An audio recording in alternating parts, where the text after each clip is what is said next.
Selamat pagi Bapak, Ibu, Saudara-saudara, dan anak-anak sekalian. Pertama-tama kami Majelis Jemaat GKMI Kudus mengucapkan selamat hari Minggu dan selamat berbakti di rumah masing-masing. Berikut jadwal persekutuan dan kebaktian pekan ini yang dapat jemaat ikuti secara daring atau online. Pertama, persekutuan raya pada Rabu 29 Juli 2020 pukul 18 WIB dengan tema Energet, apa dan bagaimana mengatasinya oleh Ibu Christine Wibowo. Kedua, persekutuan Komisi Pemuda pada Sabtu 1 Agustus 2020 pukul 18.00 WIB dengan tema I am not a Superman, pelayan firman oleh Pendeta Muda Yesaya Sudarnoto Wijaya.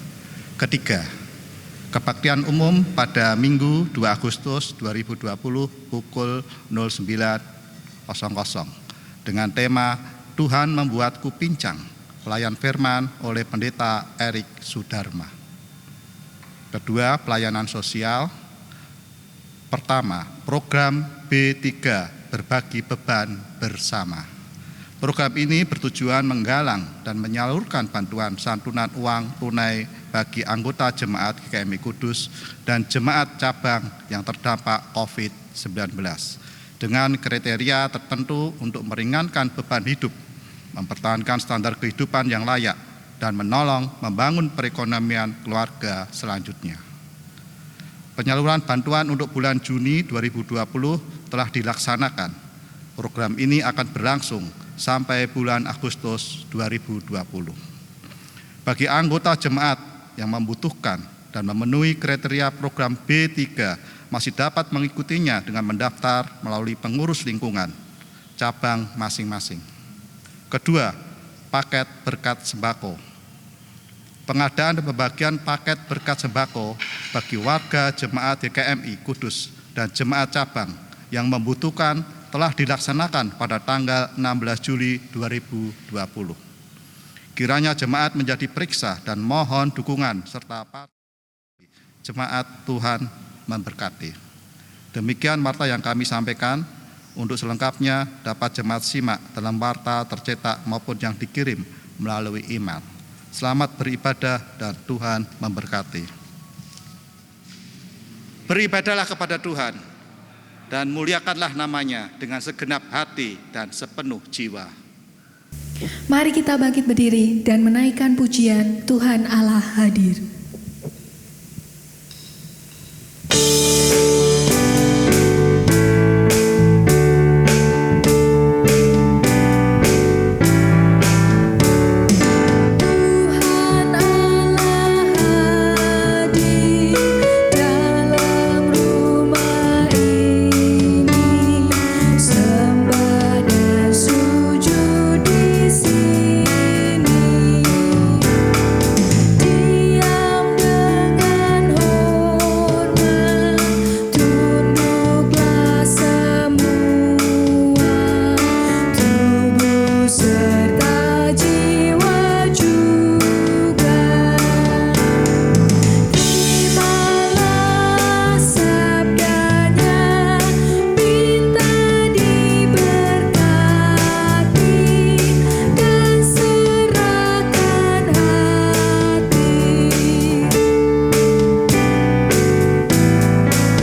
kebaktian dalam rangka minggu terakhir bulan keluarga ini berlangsung dalam nama Bapa, Putra, dan Roh Kudus. Kasih karunia dan damai sejahtera dari Allah Bapa dan dari Tuhan kita Yesus Kristus menyertai ibu, bapak, saudara, dan anak-anak sekalian.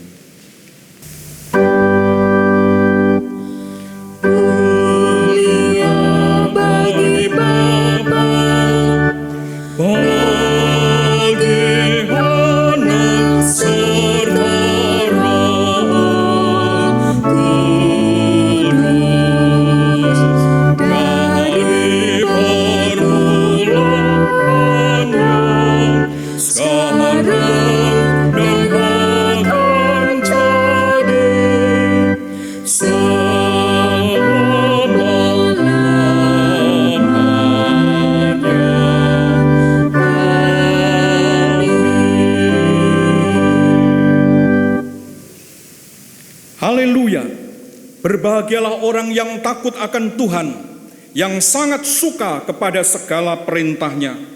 Anak cucunya akan perkasa di bumi, angkatan orang benar akan diberkati. Harta dan kekayaan ada dalam rumahnya, kebajikannya tetap untuk selamanya.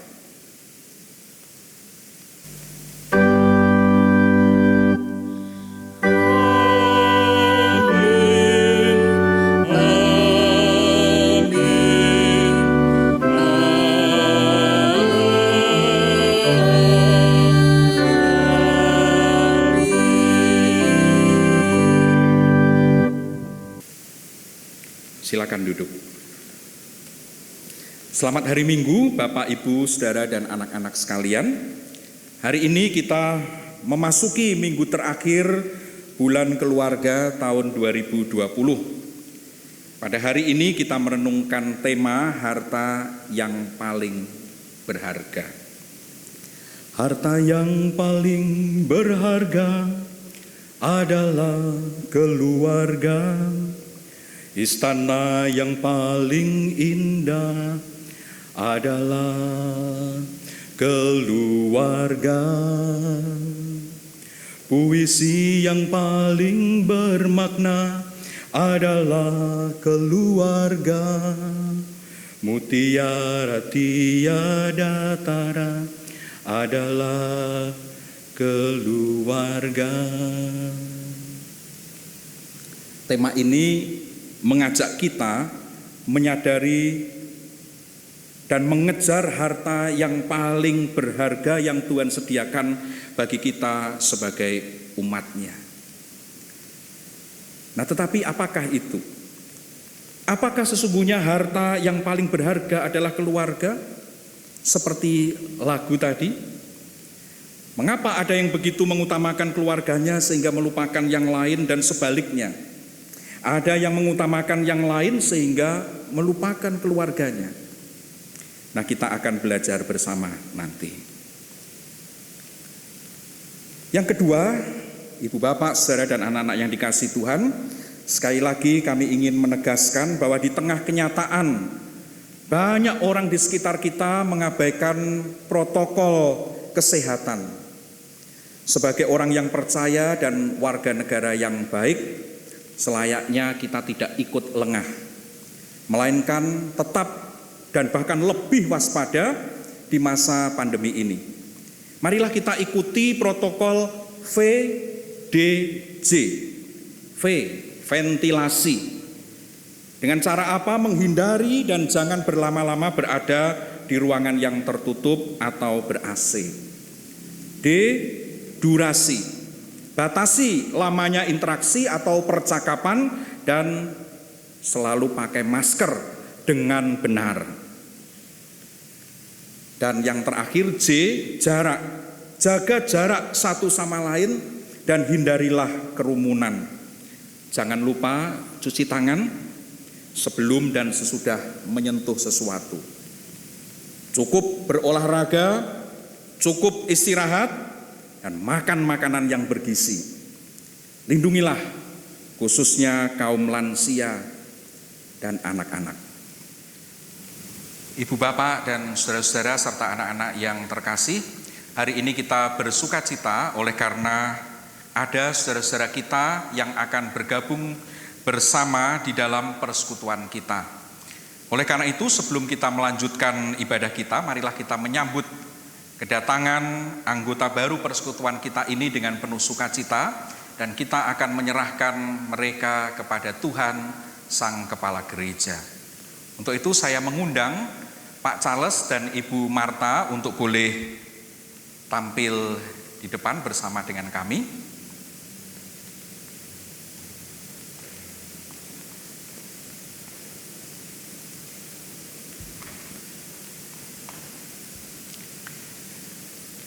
Ya, jemaat yang dikasihi Tuhan, inilah Pak Charles dan Ibu Marta beserta dengan putra mereka, yaitu Benedict atau dipanggil Beben. Kebetulan namanya sama dengan anak saya yang kedua. Ya, Pak Charles atestasi masuk dari GBI Betani Jalan Gajah Mada, Semarang. Sementara Ibu Marta dari GBT Alfa Omega Pelalangan Gunung Pati. Marilah kita bersama-sama berdoa, dan untuk itu saya mengundang segenap jemaat untuk bangkit berdiri. Mari kita berdoa. Ya Tuhan, hari ini kami bersukacita karena Engkau menghadirkan saudara baru untuk kami di sini. Dengan hadirnya saudara-saudara kami ini, biarlah persekutuan kami bertambah hidup, semakin berwarna, dan kami boleh semakin diteguhkan. Maka kami memohonkan berkat dari-Mu untuk saudara kami ini. Mereka adalah bagian dari persekutuan ini, bagian dari keluarga-Mu yang ada di sini. Kami akan bersama-sama berproses, saling memperhatikan, saling mengasihi, saling melayani, bahkan saling mengampuni. Apabila di antara kami terjadi perseteruan, maka berkatilah kami juga, sehingga persekutuan kami di sini terus menebarkan cinta kasih dan damai-Mu. Demi Kristus Tuhan kami berdoa. Amin.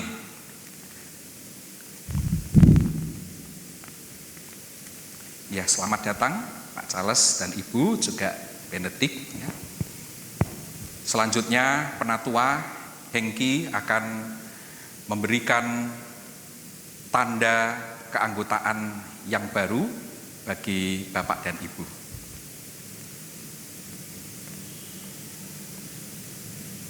Mari kita menyambut dengan tepuk tangan penuh sukacita.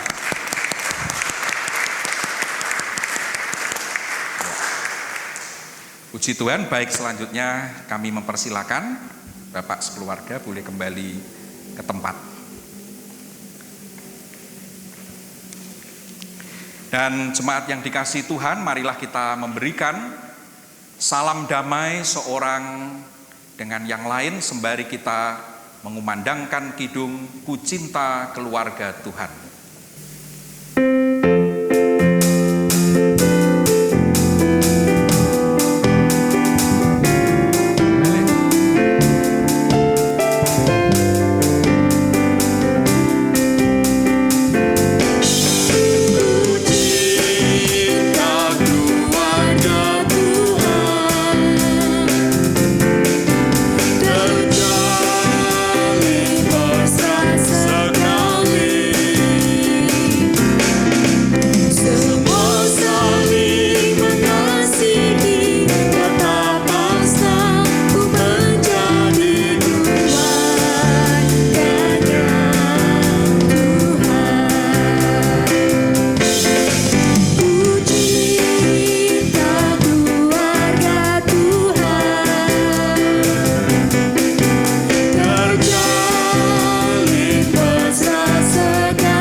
Silakan duduk.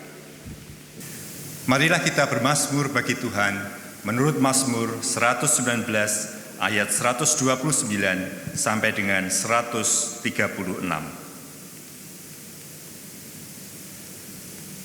Peringatan-peringatanmu ajaib, itulah sebabnya jiwaku memegangnya. bila tersingkap firman-firmanmu memberi terang. Memberi pengertian kepada orang-orang bodoh. Mulutku kungangakan dan megap-megap. Sebab aku mendambakan perintah-perintah-mu.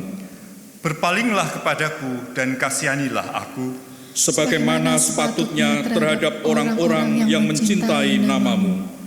teguhkanlah langkahku oleh janjimu. Dan janganlah segala kejahatan berkuasa atasku. Bebaskanlah aku daripada pemerasan manusia. Supaya aku berpegang pada titah-titah-mu.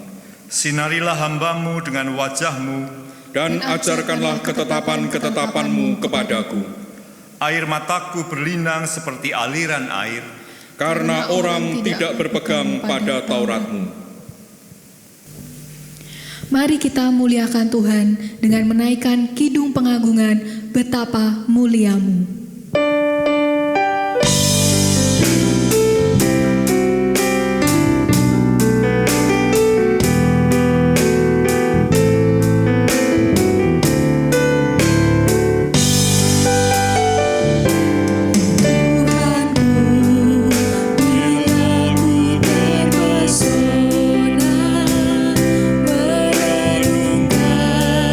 Ciptaanmu semua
Saudaraku, dalam kehidupan berkeluarga kita tidak luput dari dosa dan berbagai kesalahan, sehingga tidak jarang kita telah saling menyakiti.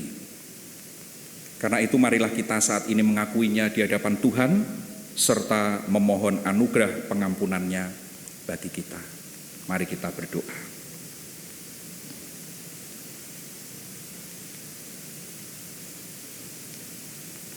Bapa Surgawi, pada hari Minggu terakhir bulan keluarga di lingkungan Sinode GKMI, kami datang dengan segala keberadaan diri kami, apa adanya ya Tuhan, karena kami sadar tidak ada sesuatu pun yang dapat kami sembunyikan dari pandangan mata-Mu yang maha suci.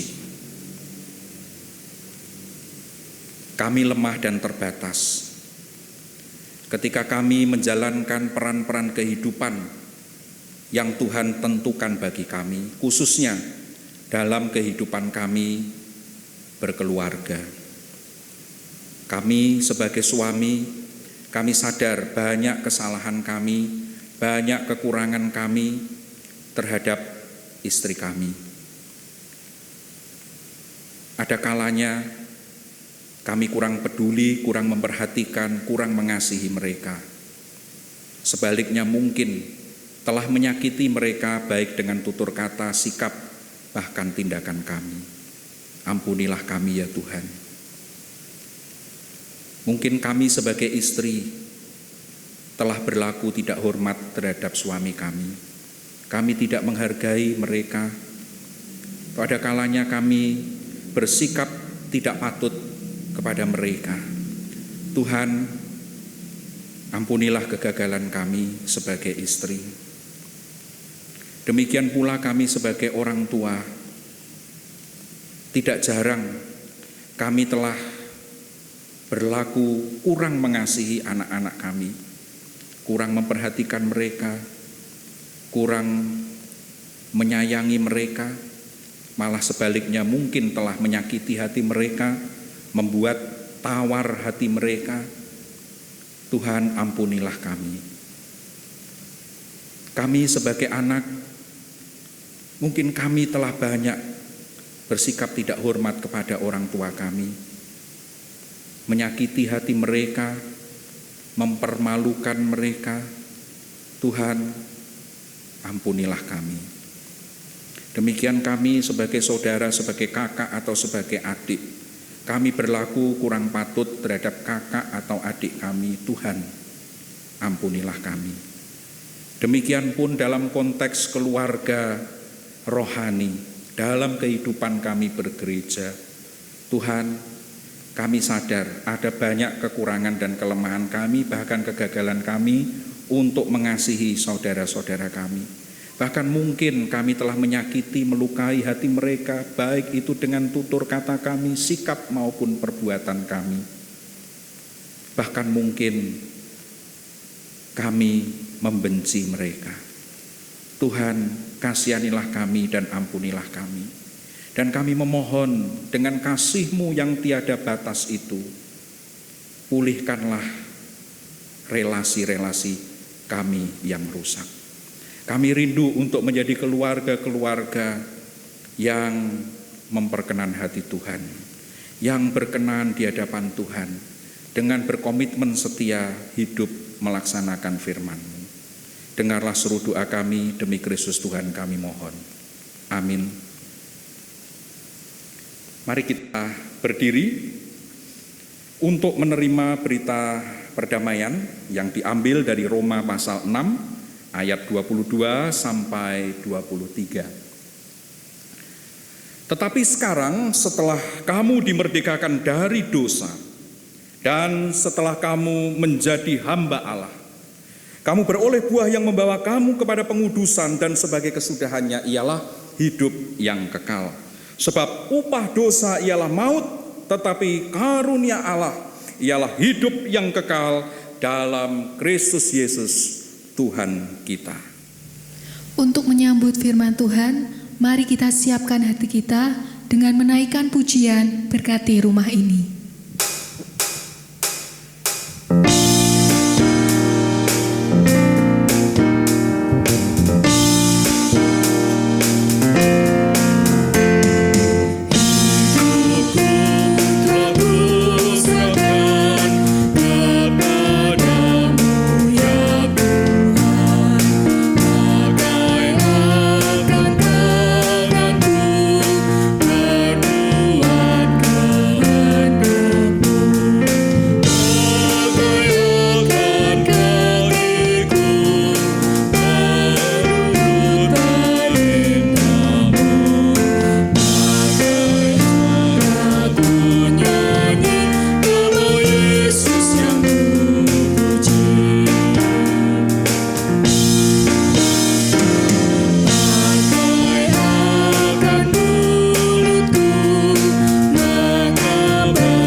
Silakan duduk. Kita akan sejenak mendengarkan persembahan pujian dari band Ikut Tuhan bersama keluarga.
Mari kita berdoa memohon pimpinan Roh Kudus untuk menerima firman Tuhan.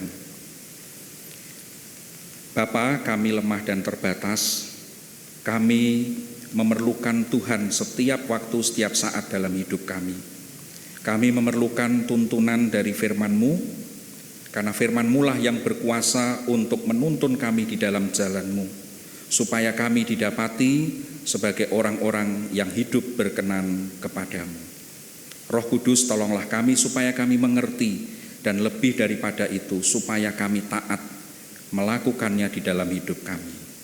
Demi Kristus Tuhan kami berdoa. Amin. Bacaan pertama diambil dari 1 Raja-Raja pasal 3 ayat 5 sampai 12.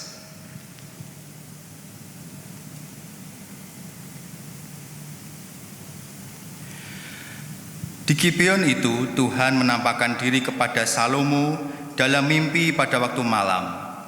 Berfirmanlah Allah, mintalah apa yang hendak kuberikan kepadamu. Lalu Salomo berkata, Engkaulah yang telah menunjukkan kasih setiamu yang besar kepada hambamu Daud, ayahku, sebab ia hidup di hadapanmu dengan setia. Benar dan jujur terhadap engkau, dan engkau telah menjamin kepadanya kasih setia yang besar itu dengan memberikan kepadanya seorang anak yang duduk di tahtanya seperti pada hari ini. Maka sekarang ya Tuhan, Allahku, engkaulah yang mengangkat hambamu ini menjadi raja menggantikan Daud ayahku, sekalipun aku masih sangat muda dan belum berpengalaman. Demikianlah hambamu ini berada di tengah-tengah umatmu yang kau pilih, suatu umat yang besar, yang tidak terhitung dan tidak terkira banyaknya. Maka berikanlah kepada hambamu ini hati yang faham menimbang perkara untuk menghakimi umatmu dengan dapat membedakan antara yang baik dan yang jahat. Sebab siapakah yang sanggup menghakimi umatmu yang sangat besar ini? Lalu adalah baik di mata Tuhan bahwa Salomo meminta hal yang demikian.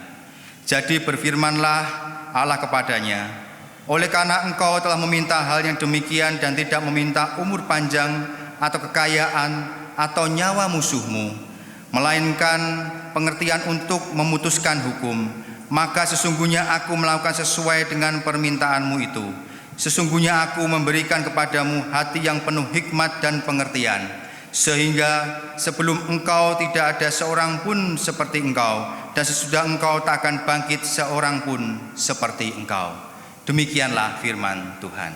Syukur kepada Allah. Bacaan kedua diambil dari Roma pasal 8 ayat 31 sampai 39.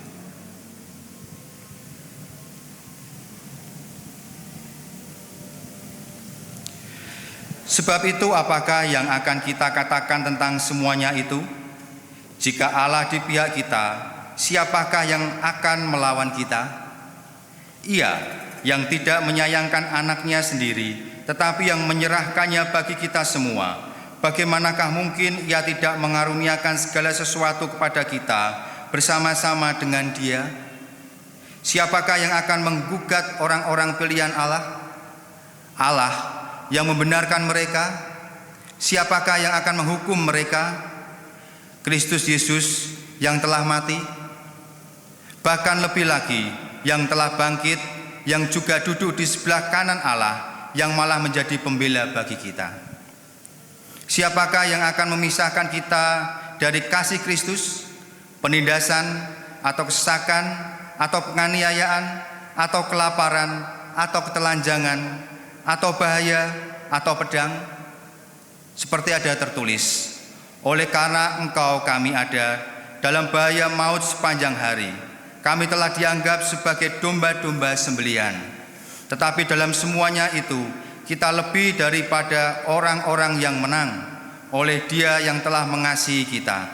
Sebab aku yakin bahwa baik maut maupun hidup, baik malaikat-malaikat maupun pemerintah-pemerintah, baik yang ada sekarang maupun yang akan datang, atau kuasa-kuasa, baik yang di atas maupun yang di bawah, ataupun sesuatu makhluk lain, tidak akan dapat memisahkan kita dari kasih Allah yang ada dalam Kristus Yesus Tuhan kita.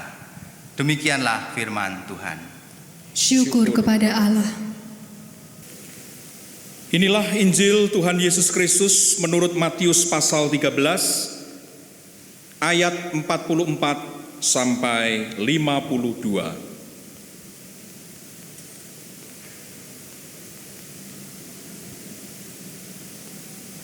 Hal kerajaan sorga itu seumpama harta yang terpendam di ladang, yang ditemukan orang lalu dipendamkannya lagi. Oleh sebab sukacitanya, pergilah ia menjual seluruh miliknya, lalu membeli ladang itu. Demikian pula hal kerajaan sorga itu seumpama seorang pedagang yang mencari mutiara yang indah. Setelah ditemukannya mutiara yang sangat berharga, ia pun pergi menjual seluruh miliknya, lalu membeli mutiara itu. Demikian pula hal kerajaan sorga itu seumpama pukat yang dilabuhkan di laut, lalu mengumpulkan berbagai-bagai jenis ikan. Setelah penuh, pukat itu pun diseret orang ke pantai. Lalu duduklah mereka dan mengumpulkan ikan yang baik ke dalam pasu, dan ikan yang tidak baik mereka buang. Demikianlah juga pada akhir zaman, malaikat-malaikat akan datang memisahkan orang jahat dari orang benar, lalu mencampakkan orang jahat ke dalam dapur api. Di sanalah akan terdapat ratapan dan kertakan gigi. Mengertikah kamu semuanya itu? Mereka menjawab, ya, kami mengerti. Maka berkatalah Yesus kepada mereka, karena itu setiap ahli Taurat yang menerima pelajaran dari hal kerajaan sorga itu, seumpama tuan rumah yang mengeluarkan harta yang baru dan yang lama dari perbendaharaannya. Demikianlah Injil Tuhan Yesus Kristus.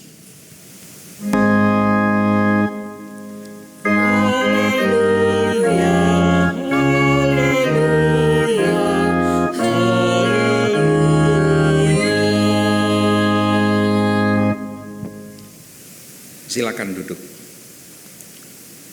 Ibu bapak, saudara-saudara dan anak-anak yang terkasih di dalam Tuhan, hari ini kita belajar tentang sebuah tema, yaitu harta yang paling berharga.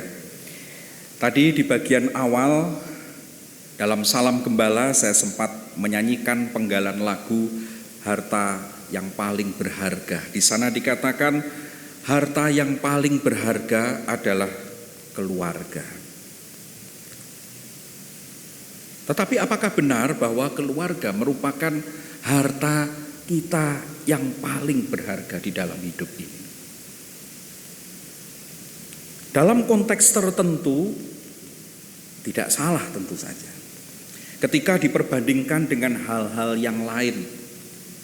Misalnya dalam lagu tersebut sinetron yang lagu temanya adalah lagu ini menegaskan bahwa keluarga itu, yaitu keluarga Cemara, bagi anggota keluarga Cemara itu merupakan harta yang paling berharga. Dibandingkan dengan apa? Keadaan ekonomi mereka dikisahkan bukan orang yang kaya raya, orang yang berkelebihan harta. Nah, tetapi mereka memiliki sukacita, kebahagiaan di tengah-tengah perjuangan hidup mereka. Sang abah yang bekerja sebagai tukang becak itu berupaya untuk menafkahi keluarganya. Dia lakukan dengan tulus ikhlas, dengan gembira dia menjadi figur kepala keluarga yang baik. Dia menempatkan keluarganya sebagai yang paling berharga atau lebih berharga tepatnya apabila dibandingkan dengan pilihan-pilihan yang lain pada saat itu. Tidak salah ketika dia berkata, harta yang paling berharga adalah keluarga. Namun saudara-saudara yang dikasihi Tuhan, bagaimana halnya dengan kehidupan kita sebagai anak-anak Tuhan, sebagai keluarga kerajaan Allah, sebagai murid-murid Kristus?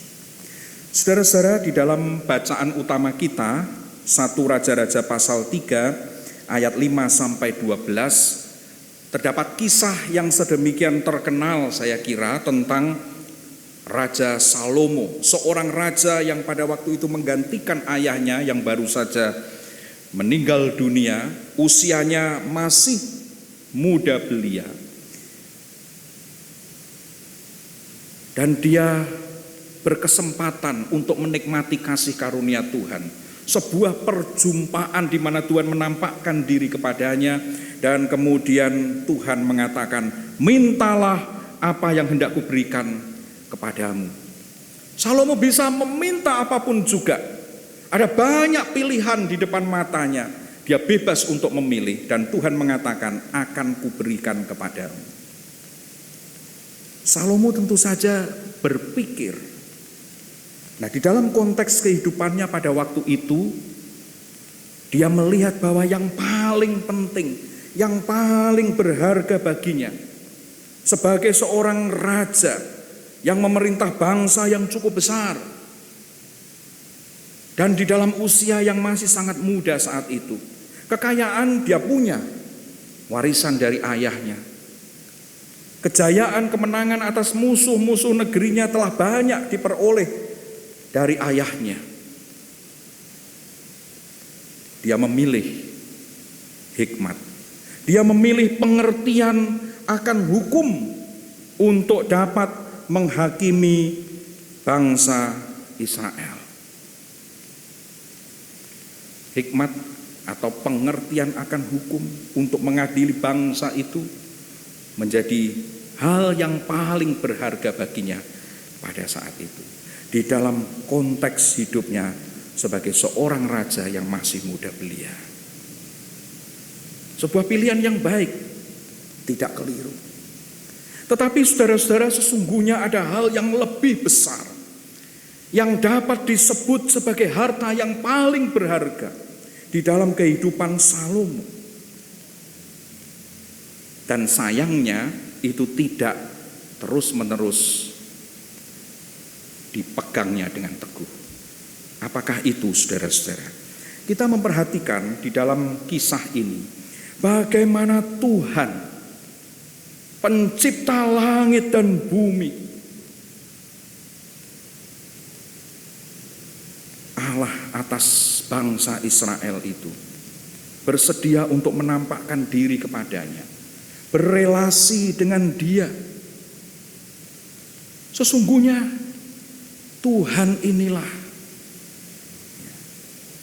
tentunya dengan relasi yang telah dibangun oleh Salomo sehingga dia mengenal Tuhan, pribadi Tuhan, karyanya, kuasanya, menjadi harta yang paling berharga baginya.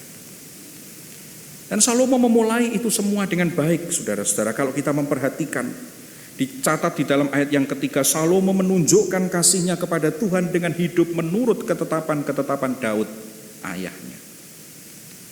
Ketika Salomo menempatkan Tuhan sebagai harta yang paling berharga baginya, dan itu berarti bahwa Tuhan menjadi prioritas utama di dalam hidupnya. Sesungguhnya Salomo memiliki segala sesuatu, dia tidak akan kekurangan suatu apapun. Dan itu dinyatakan dengan apa, saudara-saudara? Bentuk konkretnya dengan hidup menurut ketetapan-ketetapan Daud ayahnya. Dan itu sesungguhnya adalah harta yang paling berharga bagi Salomo. Karena sebagaimana di dalam perjanjian baru Tuhan Yesus menegaskan, carilah dahulu kerajaan Allah dan kebenarannya, maka semuanya akan ditambahkan kepadamu. Saudara-saudara, Salomo memiliki Tuhan, Sang Raja di atas segala raja, Raja atas kerajaan Allah itu. Pribadi yang maha kuasa, pemilik segala sesuatu, menjadi harta yang paling berharga. Salomo tidak akan kekurangan suatu apapun. Dan jika dia menyatakan hal itu, bahwa Tuhan sebagai prioritas utama di dalam kehidupannya dengan cara hidup menurut ketetapan-ketetapan Daud ayahnya. Sebagaimana pesan Daud, kalau kita baca di dalam 1 Raja-Raja pasal 2 ayat yang ketiga, lakukanlah kewajibanmu dengan setia terhadap Tuhan Allahmu, dengan hidup menurut jalan yang ditunjukkannya, dan dengan tetap mengikuti segala ketetapan, perintah, peraturan, dan ketentuannya, seperti yang tertulis dalam hukum Musa, supaya engkau beruntung dalam segala sesuatu yang kau lakukan dan dalam segala sesuatu yang kau tuju. Ada jaminan pemeliharaan dan penyertaan Tuhan yang luar biasa atas Salomo. Sayangnya, saudara-saudara, Salomo tidak selalu mawas diri. Sesungguhnya hal yang dapat menggeser Tuhan dari tempatnya sebagai harta yang paling berharga bagi Salomo, sebagai prioritas utama di dalam hidupnya, telah mengintai. Sebagaimana dicatat di dalam ayat 1 Raja-Raja 3 ayat 1. Lalu Salomo menjadi menantu Firaun Raja Mesir. Ia mengambil anak Firaun dan membawanya ke kota Daud. Dan kalau kita membaca, saudara-saudara, di dalam pasal 11 ayat 1, dicatat demikian, ayat 1 dan 2. Adapun Raja Salomo mencintai banyak perempuan asing. Di samping anak Firaun, ia mencintai perempuan-perempuan Moab, Amon, Edom, Sidon, dan Het. Padahal tentang bangsa-bangsa itu Tuhan telah berfirman kepada orang Israel, janganlah kamu bergaul dengan mereka, dan mereka pun janganlah bergaul dengan kamu, sebab sesungguhnya mereka akan mencondongkan hatimu kepada Allah-Allah mereka. Hati Salomo telah terpaut kepada mereka dengan cinta. Saya lompat ayat yang keempat, sebab pada waktu Salomo sudah tua, istri-istrinya itu mencondongkan hatinya kepada Allah-Allah lain, sehingga ia tidak dengan sepenuh hati berpaut kepada Tuhan Allahnya, seperti Daud ayahnya. Saudara-saudara, Tuhan sebagai harta yang paling berharga dalam hidup Salomo telah digeser tempatnya dengan cintanya kepada istri-istrinya. Keluarganya telah menggeser tempat Tuhan. Dan akibatnya apa, saudara-saudara? Di sanalah kejatuhan Salomo. Di sanalah kehancuran Salomo. Keluarga adalah harta yang paling berharga kalau ditempatkan di dalam konteks dibandingkan dengan hal-hal yang lain. yang sifatnya sama-sama relatif. It's okay, tidak ada masalah. Tetapi ketika kemudian diberhadapkan dengan konteks yang mutlak, yang absolut, yaitu Allah, kerajaan Allah, maka sepatutnya hal-hal itu tidak boleh menggeser tempat Allah. Kerajaan Allah sebagai harta yang paling berharga. Kalau itu terjadi, kehancuranlah yang akan terjadi. Nah, saudara-saudara, sudahkah Tuhan dan kerajaannya menjadi harta yang paling berharga dalam kehidupan kita?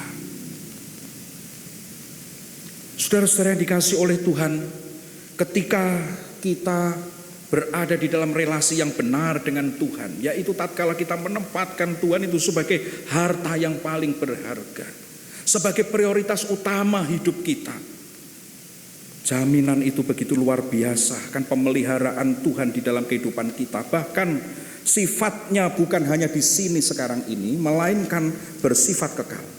Sebagaimana bacaan kita di dalam surat Roma menegaskan kepada kita, jika Allah di pihak kita, siapakah yang akan melawan kita?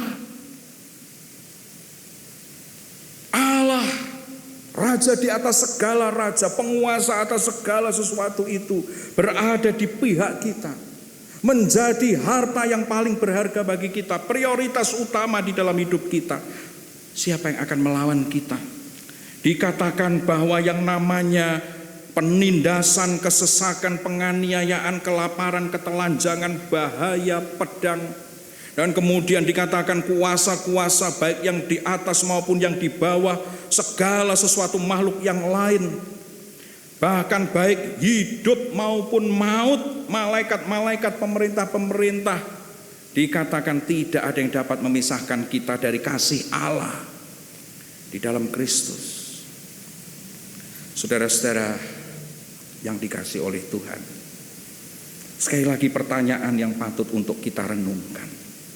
Dalam konteks-konteks tertentu, hal-hal tertentu bolehlah menjadi harta yang kita anggap paling berharga. Tetapi jika diperhadapkan dengan konteks absolut, yaitu soal relasi kita dengan Tuhan, biarlah kita selalu memilih konteks yang absolut itu menjadi pilihan kita. Biarlah Tuhan menjadi harta yang paling berharga di dalam kehidupan kita, menjadi prioritas utama hidup kita. Dan sekali lagi, kalau Tuhan menjadi harta yang paling berharga di dalam kehidupan kita, prioritas utama hidup kita, niscaya saudara-saudara, kita tidak kekurangan sesuatu apapun juga. Semuanya yang menjadi kebutuhan kita dikaruniakan oleh Tuhan kepada kita. Bahkan hidup yang kekal itu menjadi bagian kita. Sebaliknya kita patut untuk waspada. Apabila di dalam kehidupan kita ini ternyata ada hal-hal yang berpotensi untuk menyebabkan kita menggeser Tuhan dari tempatnya sebagai harta kita yang paling berharga, sebagai prioritas utama hidup kita, kejatuhan dan kehancuran sudah mengintai di depan kita. Saudara-saudara, adalah baik kalau kita menganggap keluarga kita sebagai hal yang paling berharga dibandingkan dengan hal-hal yang lain, konteks-konteks yang lain di dalam kehidupan kita. Tetapi jangan pernah geser tempat Tuhan sebagai harta yang paling berharga mengatasi segala sesuatu. Sekali lagi, bentuk konkretnya apa? Ikuti firman-Nya, ketetapan-ketetapannya dengan segenap hati, dengan cinta, dengan kerinduan yang terbesar. Sebagaimana dikemukakan oleh pemazmur di dalam bacaan mazmur kita tadi, saudara-saudara, Mazmur 119. Bayangkan dahsyatnya kalimat ini di dalam ayat 131. Mulutku kungangakan dan megap-megap, sebab aku mendambakan perintah-perintah-Mu. Gambaran dari hati yang selalu menempatkan Tuhan sebagai prioritas utama di dalam hidup. Gambaran dari hati yang menempatkan Tuhan sebagai harta yang paling berharga, yaitu kerinduan kepada firman-Nya. Untuk apa? Untuk diterima setiap waktu, untuk ditaati, dikerjakan di dalam hidup. Kalau Tuhan menjadi harta yang paling berharga di dalam kehidupan kita, niscaya kita tidak ada kekurangan suatu apapun. Terpujilah nama Tuhan, dan biarlah kehidupan kita diberkati oleh Tuhan. Amin.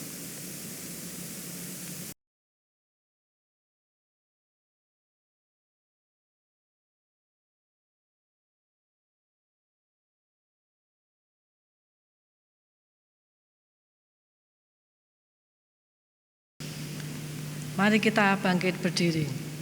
Sebagai jemaat Kristen yang ingin meneladani Kristus, marilah kita mengikrarkan komitmen kemuritan. Kami bersaksi bahwa tidak seorang pun dapat sungguh-sungguh mengenal Kristus, kecuali ia yang mengikutinya setiap hari dalam kehidupan. Dan sebagai bagian dari gereja yang am, marilah bersama-sama dengan gereja-gereja di sepanjang abad dan tempat kita mengikrarkan pengakuan iman rasuli. Aku percaya pada Allah, Bapa yang Maha Kuasa, Khalik langit dan bumi, dan pada Yesus Kristus, Anaknya yang tunggal Tuhan kita, yang dikandung dari Roh Kudus, lahir dari anak darah Maria, yang menderita sengsara di bawah pemerintahan Pontius Pilatus, disalibkan, mati dan dikuburkan, turun ke alam maut, pada hari yang ketiga bangkit pula dari antara orang mati, naik ke surga, duduk di sebelah kanan Allah, Bapa yang Maha Kuasa, dan dari sana ia akan datang kembali untuk menghakimi orang yang hidup dan yang mati. Aku percaya pada Roh Kudus, gereja yang kudus dan am, persekutuan orang kudus, pengampunan dosa, kebangkitan orang mati, dan hidup yang kekal. Silakan duduk. Mari kita kidungkan lagu pengantar doa, Bila Ku Berdoa.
Mari kita berdoa.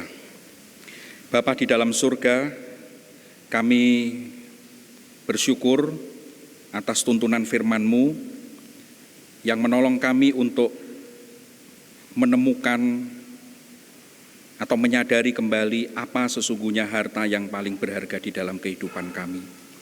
Tidak lain adalah kehadiran Allah sendiri, kerajaan Allah, pribadi Allah yang bersedia untuk menyapa kami, menyertai kami dan memelihara kami. Dan untuk itu Tuhan, tolonglah kami, supaya kami senantiasa menjadikan Engkau sebagai harta yang paling berharga di dalam kehidupan kami. Sehingga segala sesuatu yang lainnya, kami tidak akan kekurangan. Dan tolonglah kami supaya kami senantiasa mawas diri, tidak menggeser Tuhan sebagai harta yang paling berharga dalam hidup kami, sebagai prioritas utama di dalam hidup kami, dengan hal-hal yang lain, yang sekalipun mungkin itu sungguh berharga, tetapi bukanlah yang secara mutlak paling berharga. Tolonglah kami, supaya kami mewujudkan semuanya itu dengan komitmen kami untuk senantiasa merindukan pimpinan Tuhan melalui ketetapan-ketetapan Tuhan, perintah-perintah Tuhan yang Tuhan nyatakan di dalam firman-Mu.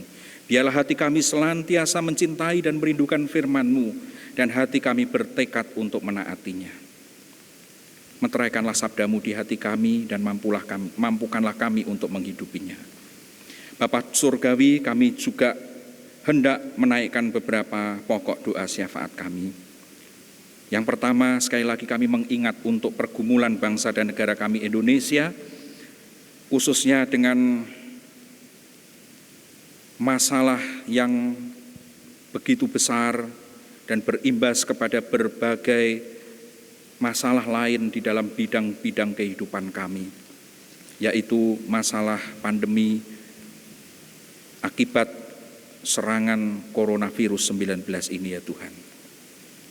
Kami sadar betul kemampuan kami sebagai manusia begitu terbatas. Kami lemah, kami rapuh. Dan Tuhan, sesungguhnya kami tidak tahu apa yang harus dilakukan. Dan kami yakin siapapun juga pemimpin bangsa ini, orang-orang yang paling pandai, para ahli di negeri kami, bahkan di seluruh dunia pun, tidak berkuasa untuk melawan serangan virus ini. Yang dapat kami lakukan adalah mengupayakan yang terbaik dengan apa yang kami bisa pada saat ini. Seiring dengan memohon pertolongan Tuhan untuk menolong, supaya para ahli segera menemukan entah itu obat, entah itu vaksin, untuk segera mengakhiri serangan virus tersebut, yang telah membuat begitu banyak orang menderita dan menimbulkan berbagai macam masalah, kesulitan, dan penderitaan yang begitu besar di seluruh dunia, termasuk negeri kami Indonesia. Kami tidak tahu bagaimana hari depan negeri kami ini Tuhan, tetapi kami tahu kepada siapa kami harus berharap, yaitu kepadamu. Tolonglah hikmat bijaksana yang daripadamu Engkau hadirkan atas para pengambil kebijakan negeri kami ini.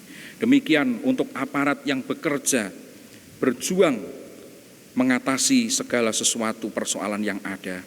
Kiranya Tuhan berkenan untuk menolong. Demikian Tuhan, tolonglah rakyat negeri kami dengan sebuah kesadaran untuk bahu-membahu di dalam kesadaran kedisiplinan diri, menekan laju pertumbuhan korban virus tersebut. Biarlah masing-masing boleh dengan disiplin menjaga diri masing-masing dengan mengikuti protokol kesehatan yang telah ditetapkan oleh pihak yang berwenang.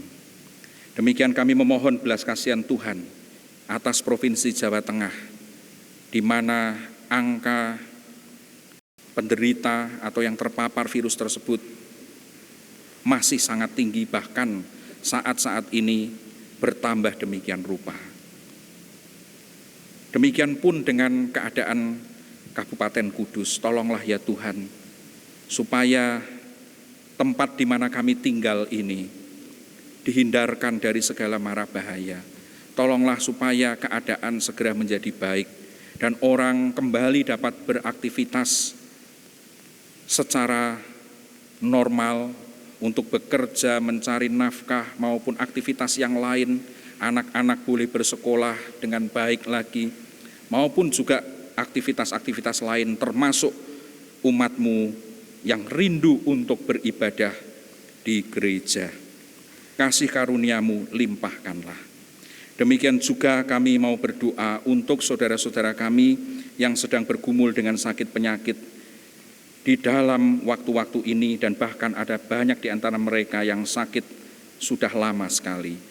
Kami memohon belas kasihan Tuhan atas saudara kami Bapak Bambang Suprapto, Bapak Budiono, Bapak Budiman Hadi Surya, Bapak Fransiskus Asisi Yudiono, Bapak Silas Suyanto, Bapak Stefanus Yulianto Lestari, Bapak Sunarso Putro, Ibu Ana Maria Andarmani, Ibu Ana Sulestiningsih, Ibu Mutmainah, Ibu Gwi Yokim, Ibu Li Lianwa, Ibu Tan Linwa, Ibu Tan Meifung, Bapak Teguh Prasetyo, demikian juga Bapak Kiato.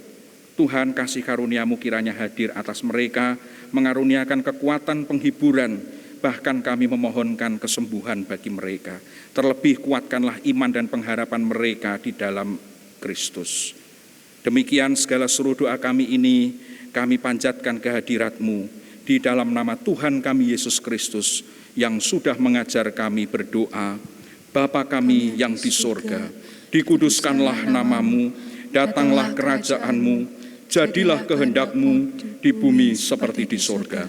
Berikanlah kami pada hari ini makanan kami yang secukupnya, dan ampunilah kami akan kesalahan kami, seperti kami juga mengampuni orang yang bersalah kepada kami. Dan janganlah membawa kami ke dalam pencobaan, tetapi lepaskanlah kami dari yang jahat. Karena Engkaulah yang mempunyai kerajaan dan kuasa dan kemuliaan sampai selama-lamanya. Amin. Marilah kita memberikan persembahan dengan mengingat firman Tuhan yang diambil dari Roma pasal 12 ayat 1. Karena itu, saudara-saudara, demi kemurahan Allah, aku menasihatkan kamu, supaya kamu mempersembahkan tubuhmu sebagai persembahan yang hidup, yang kudus, dan yang berkenan kepada Allah. Itu adalah ibadahmu yang sejati. Hidup kita yang benar.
Mari kita bangkit berdiri untuk membawa persembahan kita dalam doa. Ya Tuhan Allah, Engkau adalah sumber dari segala yang baik dan indah di dalam kehidupan kami. Sebagian dari pemberian-Mu kami serahkan kembali kepadamu. Terimalah persembahan ini, ya Tuhan, sebagai tanda pengakuan kami bahwa Engkaulah yang memiliki tubuh, jiwa, dan roh serta harta benda kami. Sebagai tanda syukur kami atas segala berkat atas kami, juga sebagai tanda iman, sebab kami percaya bahwa Engkau menjamin masa depan kami dan mencukupkan segala kebutuhan kami. Di dalam nama Tuhan Yesus Kristus, kami berdoa dan mengucap syukur. Amin. Silakan duduk. Di akhir kebaktian ini, mari kita naikkan Kidung Pamungkas di Badai Topan Dunia.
Mari kita bangkit berdiri. Ibu bapak, saudara-saudara dan anak-anak yang dikasihi Tuhan, arahkanlah hatimu kepada Tuhan dan terimalah berkat-Nya. Semoga Allah sumber pengharapan memenuhi kamu dengan segala sukacita dan damai sejahtera dalam iman kamu, supaya oleh kekuatan Roh Kudus kamu berlimpah-limpah dalam pengharapan kini dan selamanya.